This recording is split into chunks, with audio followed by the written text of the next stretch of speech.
Hello Stampers, Kim Wolf coming to you here from upstate New York. I would like to show you how to make this fun little treat bag.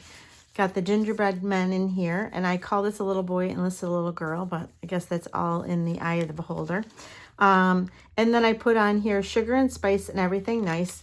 This is super cute. It can be used for, gosh, at the holidays, it would be fun to put some hot chocolate in there. You could even take and put, where you put chocolate on a spoon. You could have so much fun. Put a little chocolates in here. You could put some tea bags and just have a lot of fun. So I want to show you what I've done. I have joined a group. It's called the Handmade Holiday Hop with several of us from Stampin Up demonstrators. And I am showing you this today. I hope you've had a chance to look at their videos because they are showing some amazing things. I've already prepped some stuff here, so hopefully this will go fairly quickly. And if you stick with me, I've got a gift for you at the end. Okay, so let's put that up aside. I used the Gingerbread Man Stampin' Up stamp set and thin cuts. I keep my thin cuts on the inside of my holder with a magnetic, it's sticky, so a little magnetic piece here, which keeps everything handy. But look at all these little faces you can choose from. And then the candy, you can do different colors and have it offset.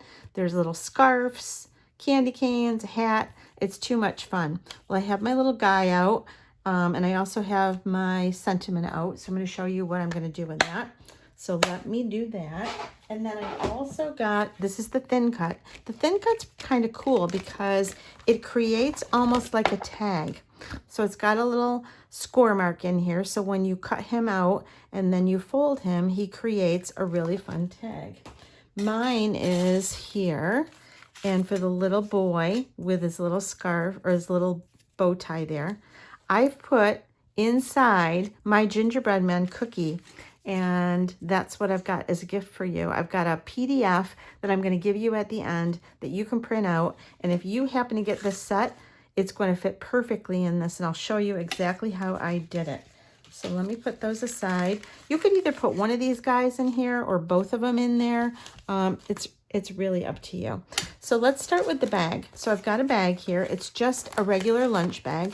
I actually made some with white lunch bags too, which is really fun. But all I'm going to do here is first adhere down this little flap so I don't have to deal with that.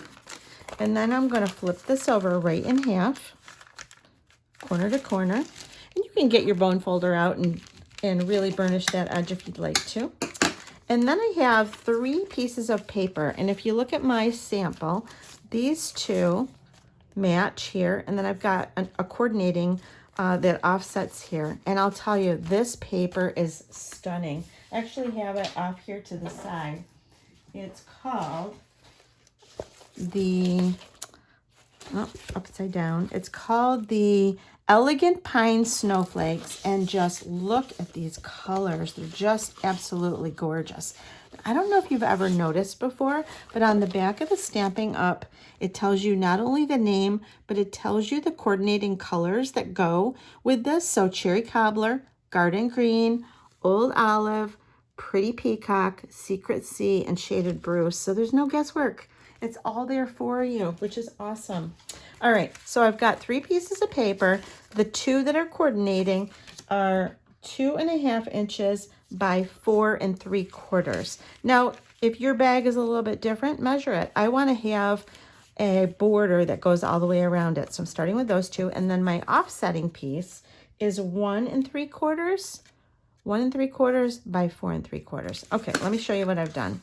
So to flip this down, I want to make sure that I've got the right border going around it. So I'm going to open it up and I'm going to put this here, and then there's no guesswork. And again, I'm just going to put a little bit of adhesive to tack that down. So this is going to go on top. Keep your border there. And then you'll know how much to fold this down, right? So you're going to fold this down and still have this little border all the way around it. Again, you can burnish that edge. And then I'm going to open this up and I'm going to put this piece here, and I want it, it's not going to matter if it doesn't go all the way to the top, but I am going to want my nice border here around the bottom. So we'll go ahead and put that on. Sometimes it's really hard to decide which side of the paper, but this is the side I'm going to go with. And then this is going to get adhered right down. Now, I want to stamp on this, and probably would have been smarter to stamp on my paper before I did this, but you know what? All things are fine. Let's tack this down, and then we'll stamp on it.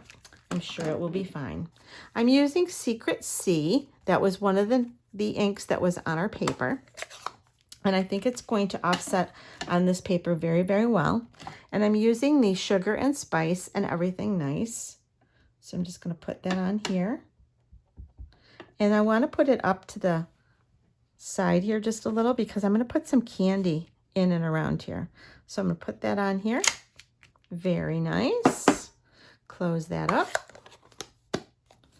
All right, and then I'm going to put my other coordinating piece up here, so it's going to look like my pocket is all decorated. So let's put that on here.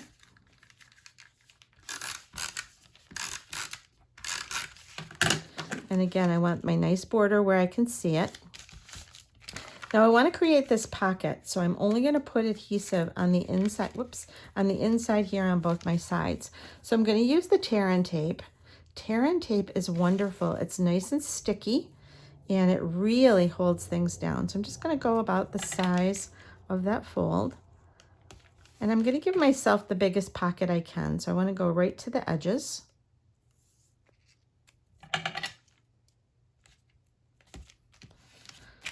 And then take that paper off.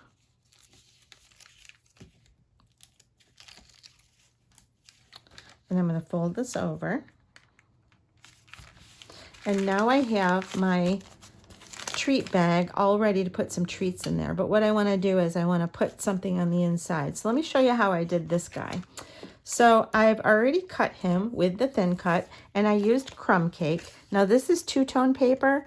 It's a new type of paper that Stampin' Up is now holding. I'm going to stamp on the outside of this. I've already got my little gingerbread man on a block, and I'm going to be using pecan pie. I'm just going to be stamping him on the front of my little set here. Make sure I get the ink on all the places. And then I want to line this up nice, and let's see if I can look through the camera and do that. Sometimes it's a little tricky when you're doing it this way. See if I got it. When I have a big block like this, I like to take the heel of my hand and just push down a little bit and make sure that the center part is really getting pushed. And see how nice we got that? All right. Now we need to give him a little face. And I'm going to grab my stamps here and decide what do I want to do. So we've got a little two eyes. We've got like a little wink. We've got one that almost looks like a little, I don't know, kind of a little girl type face on it. But let's see. When I'm using a block and I put my stamp and it's a lot smaller than the block, I always put it up in the corner. And the reason I do this is I'm not going to put this part of it over the ink so that I don't get a chance of getting ink on that and getting it on my project. So I'm going to go ahead and put that here.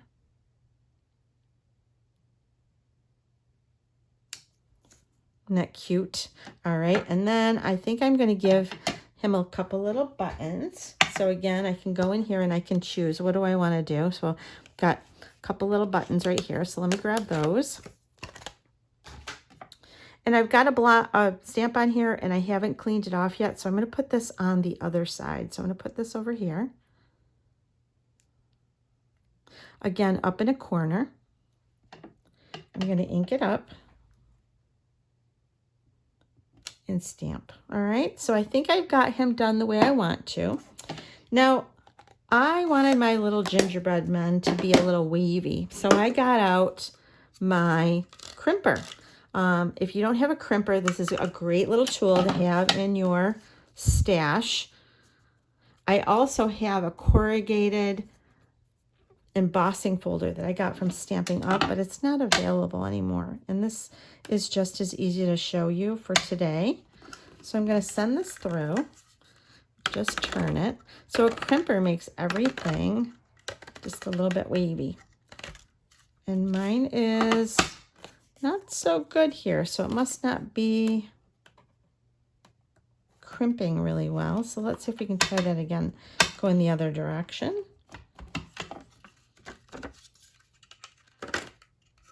Oh, he's caught on that edge. We don't want that to happen.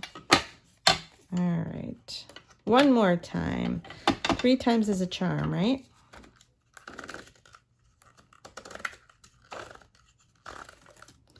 All right, so we've got our little crimper done.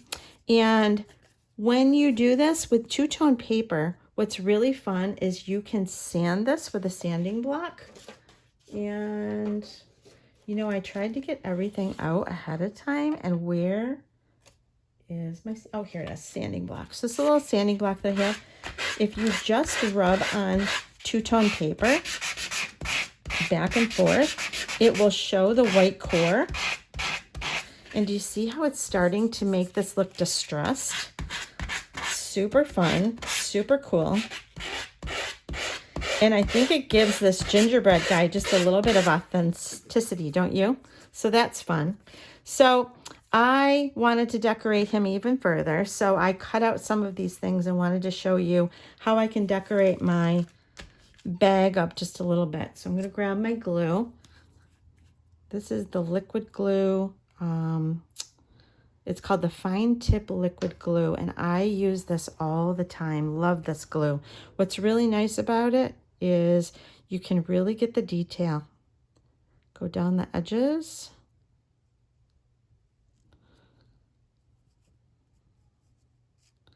And get it all ready.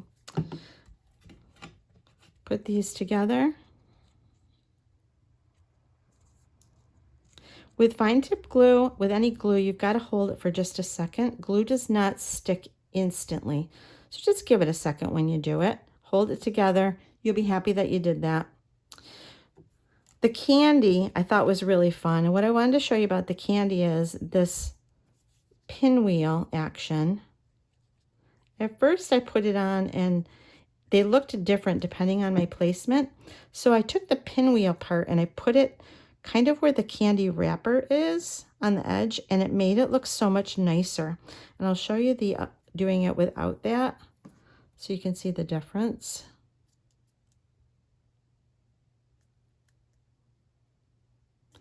So again, holding it for just a second. But if you take your candy wrapper and you put it so it's not on the edge, it just doesn't give that clean look on the edge. So I really like moving it just a little bit, and it kind of really separates where that paper wrapper would be for the candy wrapper. That's always, it's just about what you like and how you like to look at, but I thought that that looked a little bit nicer. So I'm going to put those two candy wrappers together. What I like about fine tip glue or any glue is that you can move things around just a little tiny bit after you put it together. And you're not stuck with it. Like with our two-faced tape, we're kind of stuck with where it is. So, and the bow, the last thing I've got here is this little bow. And the bow goes together just by putting it on the top of that.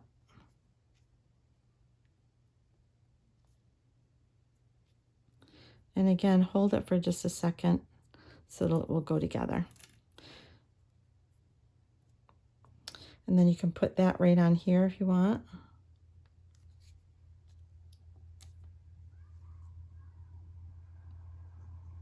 For the other little one, I have these little tiny pieces, but they're so tiny. See how tiny they are? Yeah.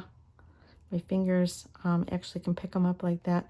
But they look super cute. I mean, look at that. And on this one, I took these guys and just cut them in half. It's one little string here. Cut them in half for both the feet and the arms, and then put a couple of these little blingy guys on here. This is the Faceted Snowflakes. Look at the colors. Aren't they pretty? And a couple of different sizes. Little, I'd call them medium and large. Just super cute. So lots of fun. So then I took, and I put a little candy cane on his hand. So just a little bit of glue here. And then I put some candy on here. So a little bit of, ooh, that's a lot of, well, we'll just let that sit and dry for a minute. And then another one over here. And I kind of covered up that little lip where the sandwich bag little tab was. And then when you put him in here, isn't that cute? Now on the inside, I have to put the recipe. And what I've done is I've cut out a bunch of these. And how I cut these out is I have this paper. And this is going to be my gift to you. So you're going to get 4 of these on a page. It comes in a PDF. And what I did was I took the die cut and I lined it up to make sure it was going to fit. And I played around on my Microsoft Word document to get it to work right. And then cut it out. So if you have this gingerbread guy and you'd like that, I can send this to you via email and you can use it. Happy to send it. The only thing I would ask is that you like, subscribe, and comment on my video. And then you can have this for free. But I'm trying to build my following, and that will help me so tremendously. And my gift to you in doing that is to share this with you. So I'm going to go ahead and put this on here. And I'm just going to put a little adhesive. I could use glue, but this one I'm going to use the Too Faced tape. And then line it up. So I'm going to line up his feet, take a second and line up his hand. And make sure when I did this, I trimmed his hand here just a little bit so that his arm, so that it wouldn't be on the fold line. So let's make sure I did that okay. You're going to line that up, put that in here, and then when we fold it over, he's going to fit inside. Isn't that not fun? So then he goes in here, and then you can give that with your little gift and put any little goodies in here you'd like. So I had so much fun doing this. I've got a bunch more that I'm putting together. I mean, I have all of these guys ready to go. I've been making gingerbread guys, so many. I've got my things all done up. I think this will be a really fun Christmas gift, and I hope you like it. So this is my video. My name is Kim Wolf. I'm in the Handmade Holiday Hop. Again, if you would like me to email you the PDF of my gingerbread men cookies, which I've made over and over and over, and it's a great recipe. They're so good. Please like, subscribe, and comment on my video. Thanks so much, and take care. Bye.